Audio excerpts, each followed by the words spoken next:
61ാമത് school കലോത്സവത്തിൻ്റെ ഭാഗമായി welfare committee വേറിട്ട പ്രവർത്തനങ്ങളാണ് ഈ വർഷം നടത്തിക്കൊണ്ടിരിക്കുന്നത്. കോഴിക്കോടിൻ്റെ പ്രത്യേകത നമുക്കറിയാം, എവിടെ ചെന്നാലും കോഴിക്കോടൻ ഹൽവ വളരെ പ്രസിദ്ധിയാർജിച്ച ഒരു സംഭവം തന്നെയാണ്.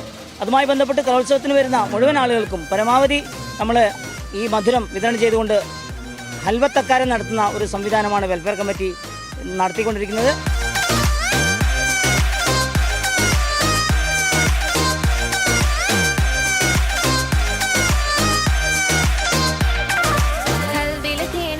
കോഴിക്കോട് കടലമ്മ മുത്തണക്കര കോഴിക്കോട് അലുവ മനസ്സുള്ളൊരി കോഴിക്കോട് വേണേ കണ്ടോടി ചങ്ങ